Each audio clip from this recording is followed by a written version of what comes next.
Cześć, witajcie w nowym filmie na moim kanale. W tym filmie pokażę moje podsumowanie lipca. Było mniej książek niż w zeszłym miesiącu, natomiast też sporo, bo 7. Myślę, że też przez to, że czytałam dość taką poważniejszą książkę i zajęła mi ona dłużej niż jakieś romanse czy inne książki. Trochę też ona wprowadziła mnie w taki zastój czytelniczy, ale o tym później. Może zacznijmy już od początku. Pierwszą książką lipca jest książka, pierwszy tom trylogii Abby Jimenez. Znowu mam problem z tym nazwiskiem. To tylko przyjaciel. Jest to historia o Kristen i o Joshu. Kristen ma narzeczonego, który pracuje, jest jakby na misjach w wojsku, ale on jest na kontrakcie, nie ma go w domu, no i oni się widują tylko raz na jakiś czas podczas tych jego powrotów do miasta.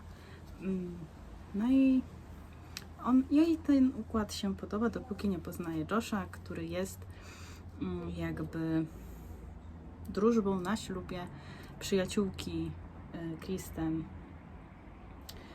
I nie ma tutaj Sloan, jest imię Sloan, bo ja zapomniałam.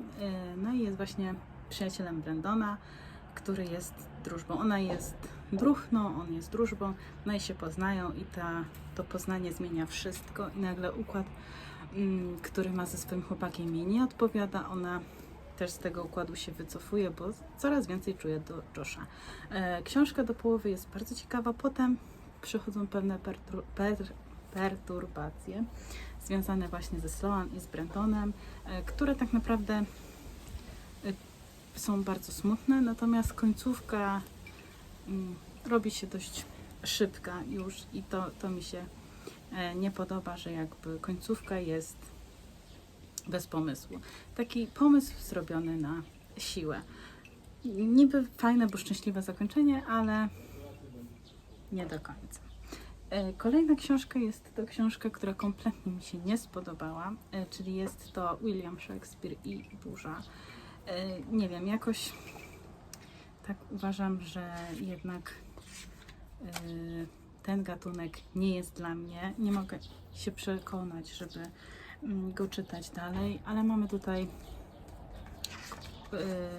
zgładzonego króla, który ląduje wraz z córką na wyspie. Natomiast on cały czas obmyśla plan zemsty na ludziach, którzy go z tego tronu strącili. No i udaje mu się jakby wszystko, ludzi ze statku poprzez pewne duchy, które dla niego z nim współpracują, zwabić na tą samą wyspę. Oni się rozbijają. No i kurczę, coś się dzieje. No i właśnie oni te duchy zwabiają tych ludzi, którzy go zgładzili z tronu na tą wyspę. No i on tam knuje, aby syna tego króla ze swoją córką zeswatać. Fajna, dobra książka dla osób, które lubią dramaty. Ja niestety do tego gatunku jakoś nadal nie umiem się przekonać i ten gatunek nie do końca jest dla mnie. Kolejna książka to kolejny romans i jest to romans V.E. Kielland. Nie wiem, czy tak się nazywa ta autorka, bo ciężko mi jest przeczytać, natomiast tak wygląda okładeczka. Była to książka o hokeiście, który widzi w barze pewną dziewczynę, no i postanawia do niej zagadać, postanawia się z nią spotkać i udać partnera, z którym ona niby jest umówiona. Natomiast okazuje się, że to nie jest ten chłopak, ale dziewczynie on się podoba, więc ona szybko rezygnuje z randki, no i idzie jakby do niego na mecz, ale w trakcie okazuje się, że ona ma chłopaka, który zachciał jakby otwartego związku, więc nasz hokeista, którego imienia nie pamiętam, daje jej pewną letnią propozycję, czyli będzie się z nią spotykał jakby podczas lata, a po lecie się rozchodzą, bo ona wychodzi za mąż, a on wyjeżdża do Los Angeles z Nowego Jorku. No niestety, jak to wiadomo w romansach, nie może być tak kolorowo i to im się niestety nie udaje. No i się w sobie zakochują. Więc ciekawa książka, ale to jest taka książka typu przeczytać i zapomnieć. Kolejna książka. Bardzo mi się podobała i czekam już na drugi tom, bo wiem, że jest w przedsprzedaży. A było to Geek Friend, książka Julii Guy. Piękna jest ta okładka, drugą okładkę też widziałam, też jest prześliczna. Jest to książka o Poppy i Dylanie. To jest dwóch najlepszych przyjaciół i tak w zasadzie oni przyjaźnią się od dziecka, natomiast w szkole, w liceum oni zaczynają coś do siebie czuć, chociaż oni już czuli coś do siebie wiele, wiele lat wcześniej, natomiast teraz te uczucia jakby ożywają. No i zaczyna się to uczucie rozwijać. Niestety Poppy wyjeżdża, ma w planach, przynajmniej w tej pierwszej części, ma w planach wyjechać z ich rodzinnego miasta, gdzieś daleko, na drugi koniec Ameryki. Mam nadzieję, że dobrze mówię, bo to się chyba dzieje w Ameryce. No ale generalnie na drugi koniec kraju, aby studiować. Natomiast Dylan jako gracz futbolu będzie pewnie w jakiejś drużynie, może go wybiorą, będzie studiował też w jakimś mieście gdzieś blisko swojego domu, więc trochę będzie ten dystans. Mam nadzieję, że autorka trochę wyjaśni więcej w drugiej części, ale jestem ciekawa. To jest taka młodzieżówka, ale taka przyjemna młodzieżówka, którą naprawdę można fajnie przeczytać i no jest taka dosyć wesoła, bo niektóre książki, na przykład Po prostu przyjaciel jest w pewnym momencie smutna i trochę dołująca. I kolejna książka, kolejne w sumie dwie książki, które takie romanse czytałam, były dość smutne. No i takie dosyć druzgocące. No ale przechodząc do kolejnej książki, zdajmy tylko taką odwolutkę, no to kolejna książka, przez którą tak mało w tym miesiącu przeczytałam, jest to Ołtarz Śmierci, Historia maniaka kanibala Jeffrey Dahmera, czyli książka o Jeffrey Dahmerze, Ołtarz Śmierci. Niestety nie ma polskiego tłumaczenia, a szkoda, bo naprawdę książka jest warta zapoznania. Mamy tutaj całą historię Jeffrey'ego Dahmera, który to zabijał mężczyzn, z którymi się spotykał. Było ich 17 ofiar. Mamy tutaj dobrze przedstawioną tą historię od tak naprawdę samego dzieciństwa.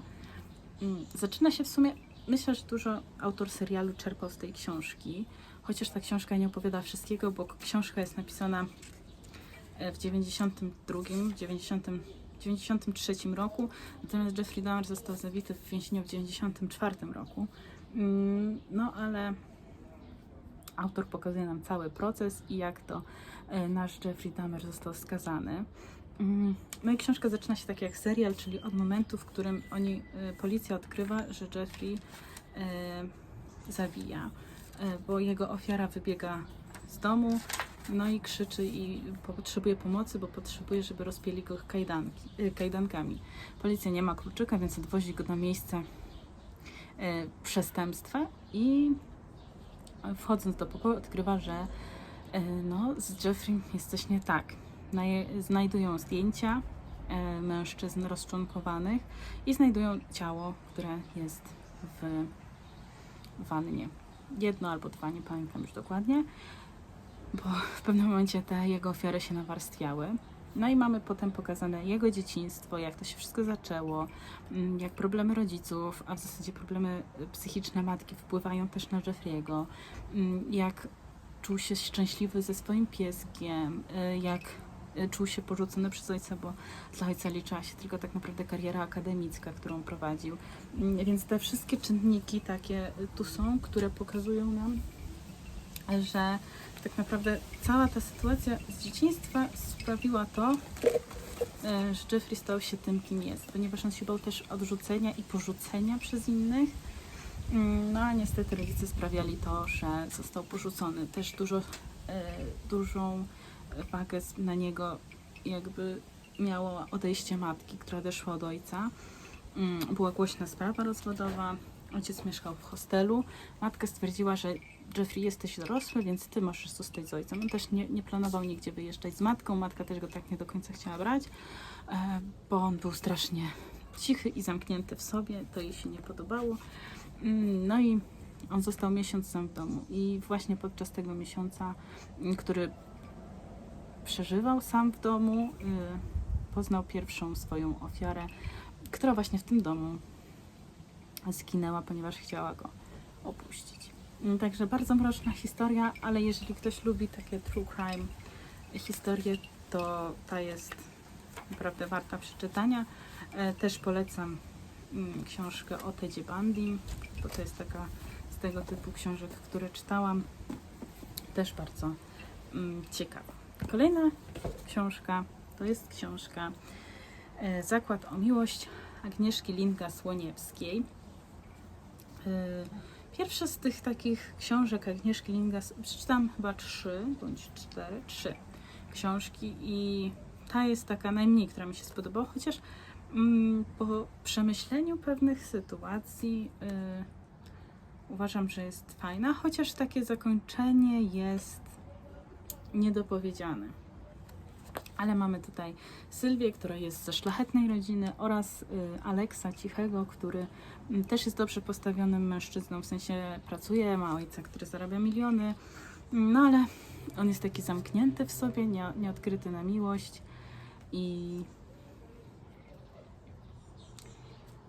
taki mroczny, bo jest zraniony w dzieciństwie przez matkę, chociaż to się okazuje później w końcówce, jak to we wszystkich takich romansach to się odkrywa.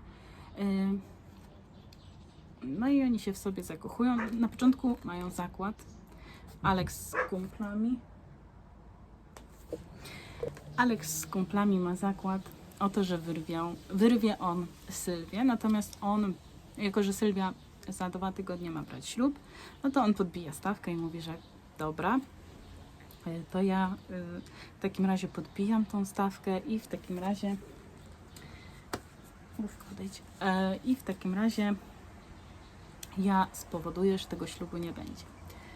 No i oni się w sobie zakochują. Sylwia naprawdę rezygnuje ze ślubu, natomiast Alex ma takie wyrzuty sumienia, ponieważ Sylwia nie wie o tym, że ten zakład miał miejsce.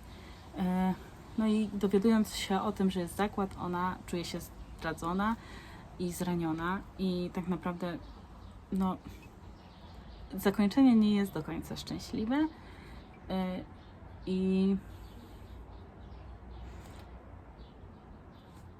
no dość smutne, bo w końcu można wywnioskować, że no nie udało im się, chociaż oboje się starali. Podoba mi się w tej książce to, że jest playlista, bo ja bardzo lubię sobie w trakcie czytania słuchać te piosenki, które są na playliście, bo to się fajnie zgrywa często, no bo nie bez powodu ta playlista powstała. No więc Zakład o miłość. Fajna książka, natomiast inne książki tej autorki spodobały mi się bardziej. Na przykład chyba najbardziej z tych wszystkich jej książek podobała mi się Jesteś moja dzikusko, czy Jesteś moją dzikuską. Chyba Jesteś moja dzikusko. Tamta książka naprawdę wywarła na mnie duże wrażenie, więc dlatego też ją przez tamtą książkę tą wybrałam. I jeszcze jedną, ale tamtą książkę czytałam wcześniej, więc nie będę o niej mówić teraz. No i książka, która bardzo mnie rozłożyła na łopatki, jest to książka Joanny Balickiej, Co wyszeptał nam deszcz. Bardzo smutna książka od samego początku, bo tak naprawdę mamy tam Raina Sullivana, który jest raperem i odnosi sukcesy, oraz mamy Oliwię, która jest chora na rak. No i oni wychowywali się razem zakochali się już wtedy w sobie. Natomiast ona dowiedziała się, że jest chora, a Rain wtedy zaczynał karierę. Ona mu o tym nic kompletnie nie powiedziała. No i w zasadzie jak dowiaduje się, że ten jej rak progresuje, to postanawia odezwać się do fundacji, która spełnia marzenia takich chorych osób. No i sprawia, że żeby spotkali się Rain i Olivia, bo ona nie miała z nim kontaktu, bo on co chwila zmienia numer, jako że jest gwiazdą i nie chce, żeby się dowiadywali ludzie o tym, co on tam tworzy, w sensie o jego numerze, więc zmienia. Czasem pisze jej listy, ona jemu, ale w zasadzie ona mu o tej chorobie nie mówi. No i w momencie, kiedy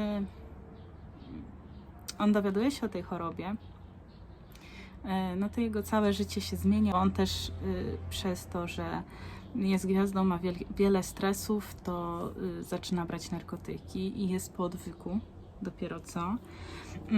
No i tak naprawdę piękne pokazanie miłości mamy w tej książce. Taka miłość, która tak naprawdę od najmłodszych lat była między nimi i która sprawiła, że on się zmienił i też chciał bardziej żyć, chociaż mówił, że jeżeli ona zginie, to on zginie razem z nią, ponieważ no tak ją kocha. Natomiast no pod koniec można zobaczyć, że pomimo, że on kocha do tej pory Oliwię, no to umiał założyć sobie rodzinę, ale jednak Oliwia cały czas jest w jego życiu niedostępna, tylko cały czas jest w jego życiu obecna. Bardzo smutna książka, ale taka bardzo dobra. I to jest taka książka, którą będę polecać, bo naprawdę warto ją przeczytać. To jest jedna z takich popularnych teraz książek i zdecydowałam się na nią też nie od razu, bo bałam się, że to właśnie przez to, że jest taka popularna, nie będzie dobra, bo ja niezbyt przepadam za tymi popularnymi książkami, natomiast tutaj naprawdę warto. I teraz powinien być taki licznik naprawdę, ile razy powiedziałam, bo dużo. No i z tych książek, co przeczytałam, to już wszystkie. Mam jeszcze nadzieję, ale nie wiem, czy zdążę, więc czytam książkę Darii Doncowej, 3. tom historii o Tatianie, detektywce, która jest wiecznie na diecie. Ja już pierwszą część tej książki przeczytam, bo tu jest taka, mam takie wydanie, że są 2 książki w jednej, więc troszkę mi zostało tych stron. Fajnie się czyta, natomiast tutaj mamy historię Tatiany, która ma rozwikłać zagadkę morderstwa tajemniczego. Niestety trochę opornie mi to idzie, bo ja już rozwiązałam tą zagadkę na początku. Przynajmniej tak mi się wydaje, może będzie tam jeszcze jakieś zawirowanie, chociaż znając pióro pani Darii Doncowej, to myślę, że już nie. I myślę, że muszę zrobić sobie jakąś przerwę od takich kryminałów, bo jednak ten kryminał nie jest wysokich lotów. No i chcę przeczytać też niedługo Demon i Mroczna Toń Stuarta Tartona, bo podejrzewam, że tamta książka będzie wymagająca, bo 7 śmierci Evelyn Hardcastle było naprawdę niesamowite. Natomiast no, ona musi tutaj rozwiązać zagadkę morderstwa.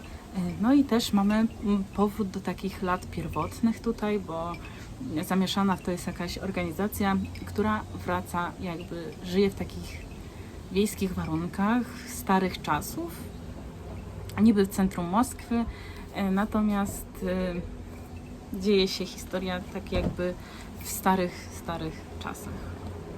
Bardzo ciekawa książka. Ogólnie pióro pani Darii Doncowej jest lekkie i to są takie ironiczne kryminały, więc nie można ich brać też na serio, bo często to są takie historie